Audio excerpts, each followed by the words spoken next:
Donc quelques mots sur ICOMOS, qui veut dire tout simplement International Conseil for Monuments et Sites.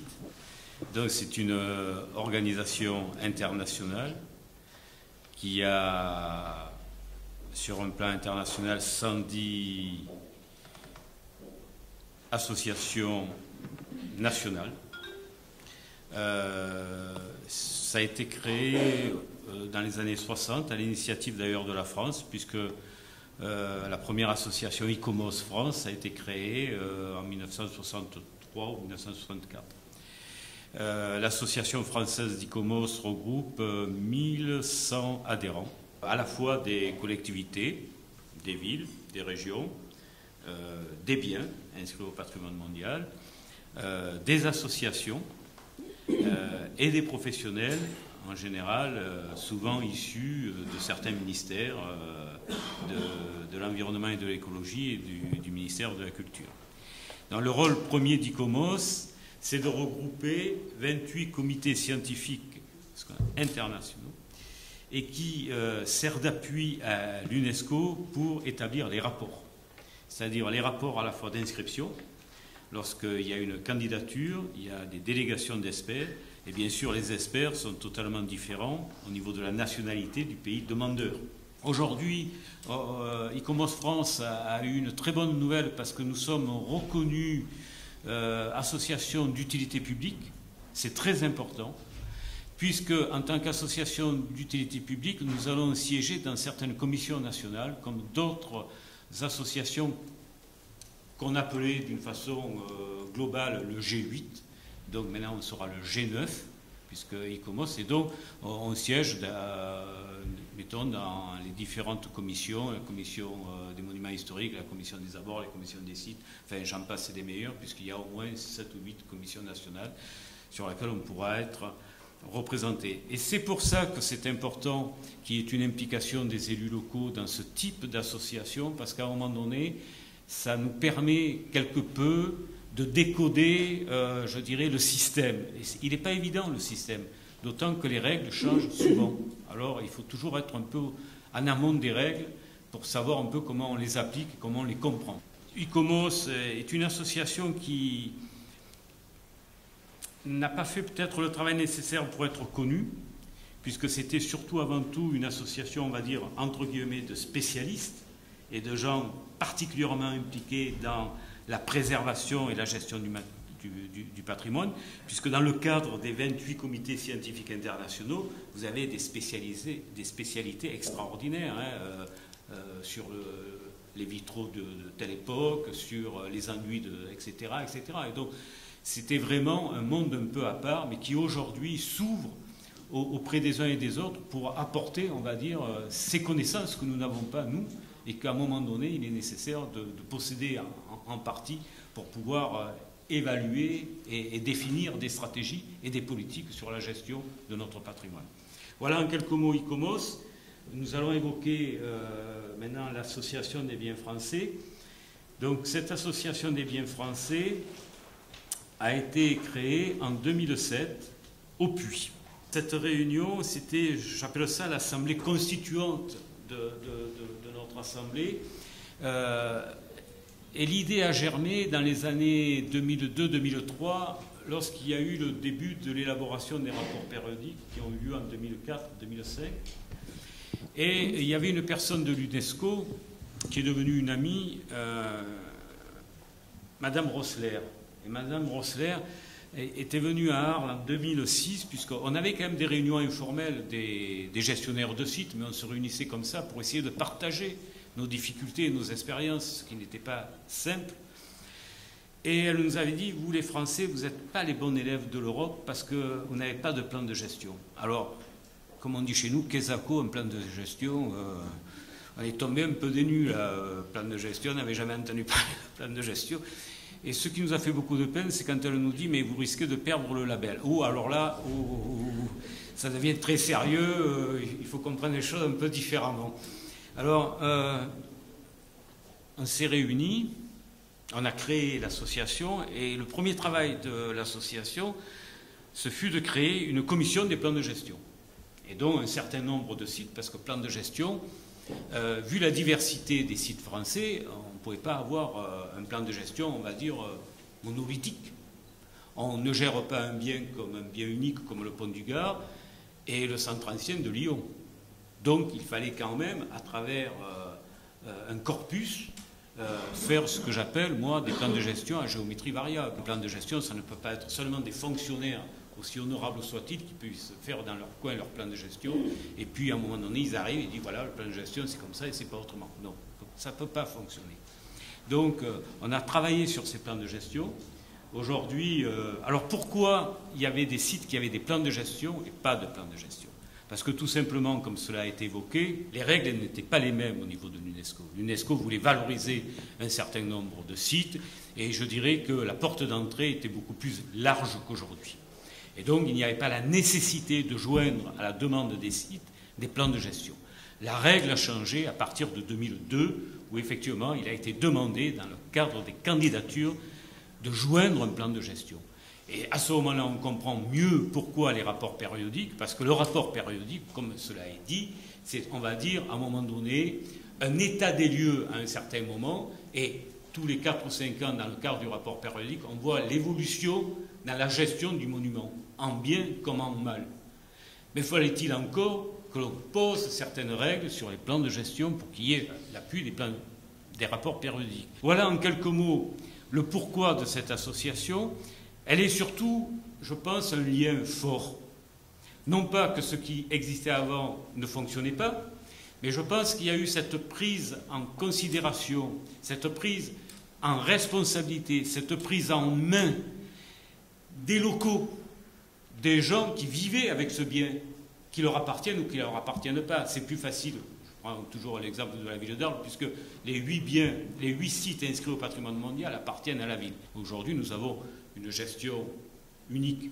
Mais c'est un cas assez exceptionnel. Si je prends, mettons, l'exemple de la cathédrale d'Amiens, la gestion d'une cathédrale, elle n'est pas simple. Entre le propriétaire qui est l'État, l'utilisateur qui est le clergé, et puis la ville qui gère tous les abords, etc., etc. Donc à un moment donné, il faut se mettre autour d'une table pour revenir aux gestionnaires de biens. C'est ce qui s'est fait à Reims et où c'est un représentant de l'État avec l'accord de tous qui est, on va dire, le référent et qui est l'ABF de la ville de Reims. Et donc, c'est cette prise en considération, et j'insiste là-dessus, à un moment donné, la responsabilité, en particulier de nous élus, avec les associations locales, pour être nous-mêmes des correspondants vis-à-vis des représentants de l'État, et on ne va pas se substituer aux responsabilités des uns et des autres. La responsabilité de la gestion des biens, c'est l'État français. À travers l'État français, c'est les représentants de l'État, préfet, sous-préfet, DRAC. Mais il n'empêche qu'il faut qu'il y ait autour de la table l'ensemble des partenaires, et nous insistons, et c'est pour ça que nous avons créé cette association.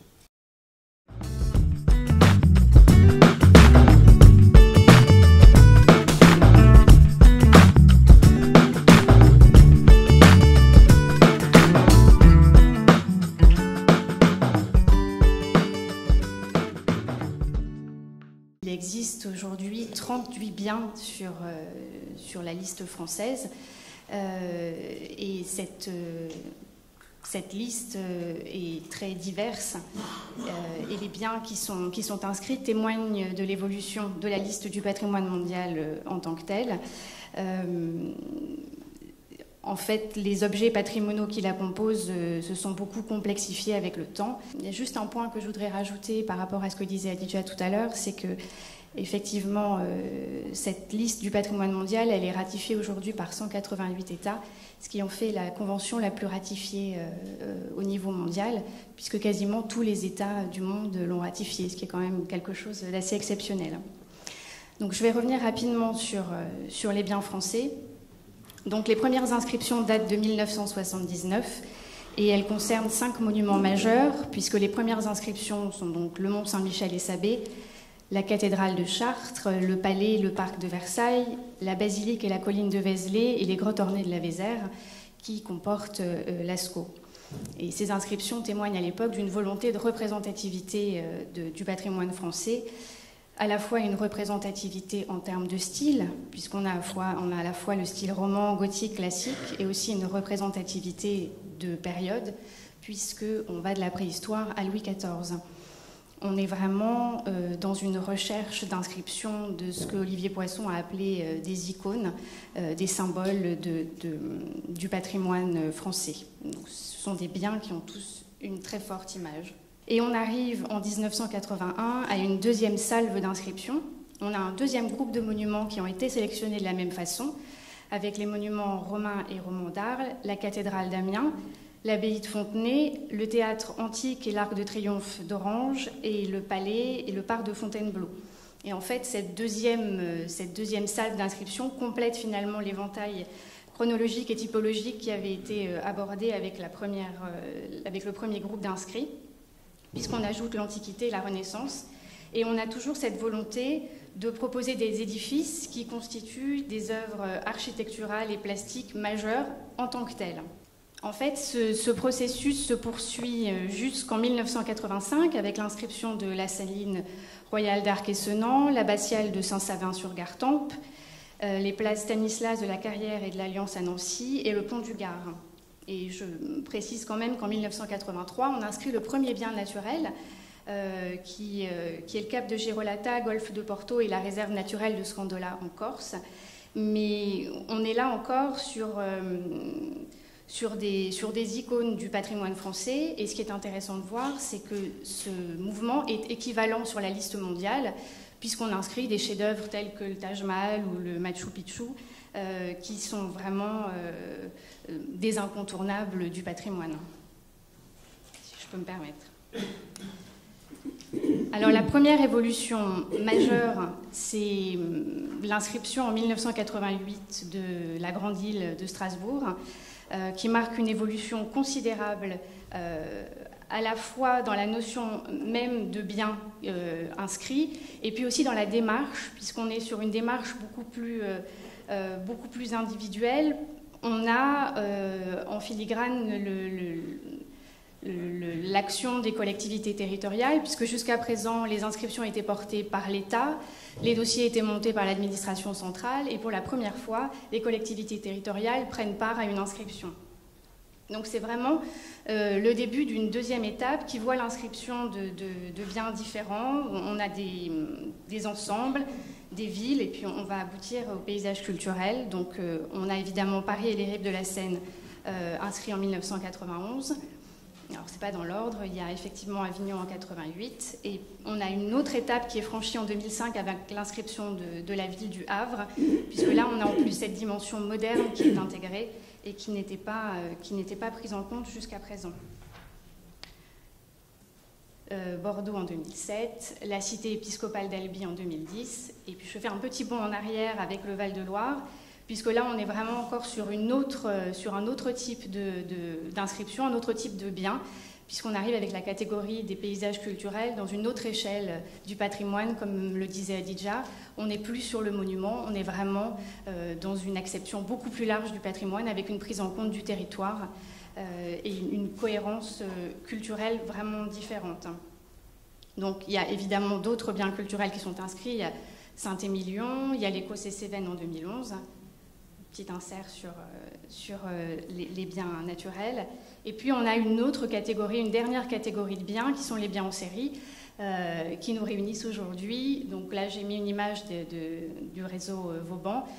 Je vous laisserai bien sûr parler des chemins de Saint-Jacques. Et là, on est encore dans une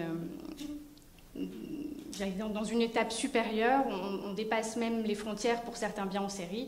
Et c'était aussi l'objet du bien Le Corbusier, qui sera peut-être inscrit, peut-être différemment, je ne sais pas. Et M. Maurizard le signalait tout à l'heure, le dernier bien inscrit, c'est le bassin minier du Nord-Pas-de-Calais.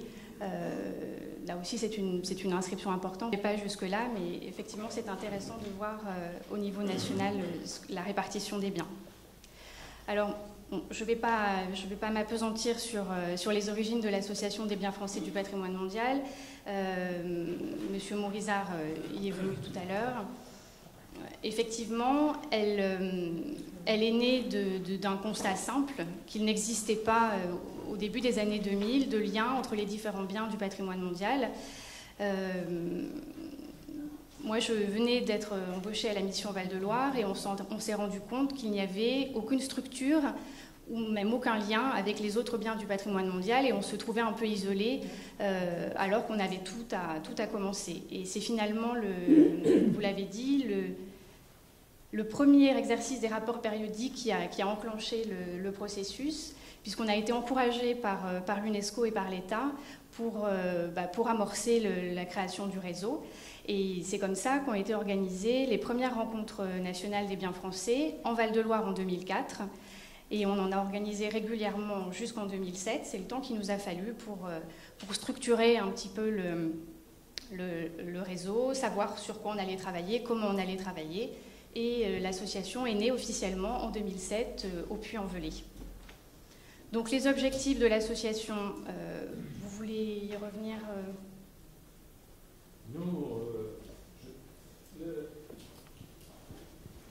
Juste sur un plan très pratique, comme toute forme associative, c'était effectivement, il y a eu un grand débat sur les membres. Et donc, nous avons décidé dans l'élaboration des statuts de l'association que seront membres les biens qui seront structurés avec un référent au niveau du plan de gestion. Donc, il fallait à un moment donné définir les choses. Et c'est pour cela que, si on prend le bien des chemins de Saint-Jacques de Compostelle, récemment, l'association, c'était à sa dernière assemblée générale, si je ne m'abuse, ou à celle de... à celle d'Amiens, c'est-à-dire donc en 2011. Donc nous avons reconnu la CIR comme le référent. Alors c'est un bien grand mot, le terme de référent, mais c'est qu'à un moment donné, on a considéré qu'elle symbolisait le mieux le trait d'union sur l'ensemble des sites par rapport aux biens. Ce qui ne veut pas dire que la CIR doit travailler dans son coin toute seule, coupée des autres associations, pas du tout. C'est la nécessité, au contraire, qu'on agrège autour d'une association qui a aussi fait ses preuves dans le temps. Il faut conforter, je pense, le système associatif dans sa représentation, et je pense... voilà. Donc, nous, c'était notre objectif de créer, effectivement, ces référents. Voilà. Merci. Donc, effectivement, alors on n'est peut-être pas... au même titre que, je ne sais pas, ce que vous entendiez par une association de spécialistes, mais on est quand même une association de professionnels. Donc avant tout, on se réunit pour échanger et partager sur les expériences et puis les problématiques auxquelles les gestionnaires sont confrontés quotidiennement. On a aussi vocation à être force de proposition et de réflexion auprès des acteurs du patrimoine en France et à l'international. Et c'est ce qu'on a fait, notamment en impulsant la charte, puisqu'on a travaillé étroitement avec les services de l'État pour l'élaborer. Et puis un objectif de promotion des sites inscrits sur lequel on n'a pas vraiment travaillé jusqu'à présent. On s'est vraiment concentré sur les problématiques de gestion. Donc M. Mourizard le disait, les membres. Alors les membres, ce sont avant tout les gestionnaires et les responsables de ces biens. Donc il est vrai que l'évolution de la catégorie des biens a fait apparaître des changements d'échelle de gestion et des problématiques nouvelles, et de fait a fait évoluer aussi les statuts des responsables. Donc les gestionnaires et les responsables des biens inscrits sont essentiellement des collectivités territoriales, des établissements publics, des groupements, des associations, des personnes privées. Alors personnes privées, je l'ai inscrit au pluriel. En réalité, on a un seul bien qui est géré de façon privée aujourd'hui, c'est l'abbaye de Fontenay. C'est le seul cas que nous ayons. Et je suis très fière aujourd'hui de vous dire que sur les 38 biens inscrits, on en a 34 aujourd'hui qui font partie de l'association. Et pour les autres, on a quand même malgré tout une représentation peut-être un petit peu plus diffuse, mais qui se fait quand même malgré tout à travers la participation des services de l'État, notamment sur Cathédrale de Bourges ou même sur Orange, où là on n'a pas de référent clairement identifié, mais le Centre des Monuments Nationaux est là bien sûr. Et alors il y a Bourges, Orange, la ville de Paris, Mais j'ai cru comprendre qu'il y avait un représentant de la ville de Paris aujourd'hui, donc c'est peut-être l'amorce de quelque chose. Et le dernier bien qui ne fait pas partie de l'association en tant que telle, c'est la Corse. Voilà. Il est interdit de sourire. Alors, sont également membres de l'association des candidats. La condition pour que ces candidats puissent adhérer à l'association, c'est qu'ils soient présents sur la liste indicative. On a aujourd'hui des candidats tels que les climats de Bourgogne, la grotte Chauvet, la chaîne des Puits, les paysages de Champagne. Voilà, tous ces biens participent activement et c'est enrichissant bien sûr pour eux, mais c'est aussi enrichissant pour nous parce que tous ces candidats nous apportent des choses que nous n'avions pas forcément. Comme M. Mourizard l'a dit, les premiers biens inscrits étaient loin d'avoir un système de gestion pérenne et défini. Et c'est vrai que quand on voit un candidat comme le bassin minier, qui à l'époque était candidat, et de tout le travail de mobilisation du territoire qu'il a effectué, ça a apporté beaucoup aux biens qui étaient inscrits depuis fort longtemps. Et puis enfin, alors ce ne sont pas des membres à proprement parler, mais participent à nos travaux tous les partenaires institutionnels en charge du suivi de la Convention. Donc bien sûr, on a l'État, on a l'ICOMOS, l'IUCN, la Commission nationale française. Enfin, tous ces partenaires institutionnels participent à nos travaux et on est vraiment dans un système d'encouragement, au contraire, du dialogue.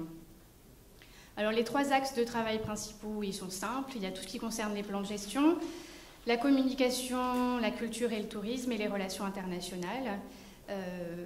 Monsieur Mourizard vous l'a dit tout à l'heure, vraiment le point principal de notre activité, c'est le travail sur la gestion.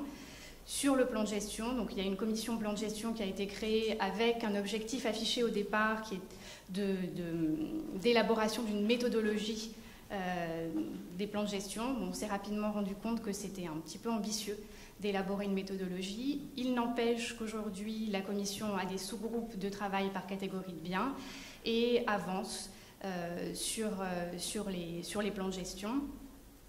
Ça nous apporte beaucoup, ces réunions, parce que ça permet à la fois d'échanger sur ce qui se fait, ça permet aussi de se rassurer sur les obstacles qu'on peut rencontrer et sur les difficultés qui sont parfois nombreuses. Et cette commission plan de gestion, elle a travaillé également sur la rédaction des déclarations de valeur universelle rétrospective, puisqu'avant 2008, les biens n'avaient pas de déclaration de valeur universelle exceptionnelle. Et cette valeur universelle exceptionnelle, sur laquelle on reviendra un peu plus tard, est vraiment le point de départ du suivi du site. Donc c'était vraiment essentiel de travailler sur cette étape-là. Et puis la commission plan de gestion, les sous-groupes de travail, aujourd'hui s'intéressent également au rapport périodique. Donc ces petites réunions qu'on organise régulièrement permettent quand même de faire un point sur l'état d'avancement. Donc évidemment, c'est dans le cadre de cette commission qu'a été rédigée la charte des biens français du patrimoine mondial, qui a été signée en septembre 2011, comme vous le disiez, et qui prévoit la mise en place de comités de biens. Alors je ne sais pas encore exactement quel est le titre que ça prendra, parce qu'il est possible que ça change peut-être d'un bien à l'autre, je ne sais pas trop. Mais en tout cas, la mise en place de ces comités était prévue par la charte. On a une deuxième commission qui travaille donc sur les questions de communication, de culture et de médiation. Bon, je ne m'arrête pas particulièrement là-dessus. Et une dernière sur les relations internationales, puisque l'idée c'était quand même de s'ouvrir vers l'extérieur pour savoir ce qui était fait à l'étranger, puisque c'est une liste quand même mondiale et qu'on a forcément des choses à apprendre et à apporter aux autres biens qui figurent sur la liste. Alors, très rapidement, qu'est-ce qui fait notre légitimité aujourd'hui ? C'est que malgré notre diversité, on a quand même des problématiques communes. C'est qu'on est tous confrontés à des échéances importantes, que ce soit le suivi régulier, les rapports périodiques, les déclarations de valeur universelle qui ont été rendues l'année dernière. On a besoin d'échanger régulièrement sur les expériences et sur nos pratiques quotidiennes. On a aussi la chance de pouvoir mutualiser nos ressources. Donc l'association ne pourrait pas fonctionner si les biens ne mettaient pas à disposition leur personnel. Oui, mais nous avons l'aide quand même de subvention de l'État. Nous vivons vivons aussi grâce à l'aide de l'État et de ses subventions, et j'en remercie le ministère de la Culture, de l'Environnement. Et puis, avant que l'association ne soit créée, il n'existait pas de structure équivalente en France. Et on a vraiment vocation, j'espère qu'on s'en acquitte bien, de jouer un rôle de relais pour l'État et l'UNESCO donc sur ces questions de patrimoine mondial. Donc, on a quelques outils de travail aujourd'hui à l'association. Donc, le principal moment fort de l'année pour nous, ce sont nos rencontres annuelles. On organise bien sûr notre assemblée générale, mais aussi une journée de réflexion sur des thèmes qui changent chaque année. Les rencontres annuelles 2013 auront lieu à Strasbourg au mois de mars, et la journée de réflexion aura pour thème le patrimoine partagé.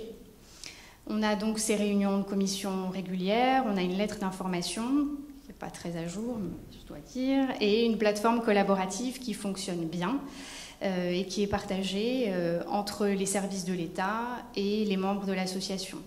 Et notre site web ne devrait plus tarder à être en ligne. Alors, pour terminer, une petite pause sur les enjeux de la prise en compte du patrimoine mondial aujourd'hui. L'intérêt pour la Convention du patrimoine mondial, il est réel. Je dirais même que la popularité de la Convention du patrimoine mondial est vraiment grandissante. Il y a peut-être quelques dérives politiques aujourd'hui qui ont été en tout cas pointées par certains. Il est d'autant plus important de jouer un rôle dans les réflexions de fond qui se mènent aujourd'hui sur la Convention du patrimoine mondial et sur son évolution. Je pense que c'est pour ça qu'il est important que l'association reste active et qu'elle devienne vraiment un lieu de réflexion. Un deuxième point qui est important, c'est l'intérêt des collectivités pour l'inscription UNESCO. Béatrice Boisson-Saint-Martin n'est pas là aujourd'hui, malheureusement. Elle aurait pu nous parler du nombre absolument incroyable de candidatures qu'elle reçoit aujourd'hui. Je pense qu'il est vraiment important pour les collectivités aujourd'hui qui veulent se lancer dans l'aventure de réaliser ce que ça représente, à la fois en termes d'investissement financier, mais aussi d'investissement humain, pour éviter qu'elles se découragent. Mais d'une façon générale, ça reste de toute façon très positif parce que ça incite les collectivités à s'intéresser à leur patrimoine et à le mettre en valeur et à développer, comme vous le disiez, des projets de territoire qui de toute façon ne peuvent être que positifs pour les biens candidats. L'inscription UNESCO reste de toute façon une autre échelle d'appréhension du patrimoine. Encore une fois, ça permet d'appréhender le patrimoine vraiment sous un autre aspect que l'aspect fermé du monument. Et en plus, c'est une approche qui permet de mutualiser des compétences et des moyens. Un autre point que M. Mourizard a souligné, c'est l'importance de travailler ensemble pour l'État et les collectivités maîtres d'ouvrage aujourd'hui. Je pense qu'on a réussi à mettre en place un dialogue essentiel qui fonctionne bien. J'espère qu'on pourra vraiment continuer dans cette voie-là, parce que c'est vraiment essentiel. Et puis un dernier point, qui est une question qui est vraiment délicate aujourd'hui, c'est la gestion du label UNESCO. Qui est un point délicat, mais qui intéresse évidemment les biens inscrits, sur lequel l'UNESCO travaille. Les choses ne sont pas toujours forcément très claires. Je sais que l'État aussi a repris un peu les choses en main, et c'est un point vraiment essentiel selon moi.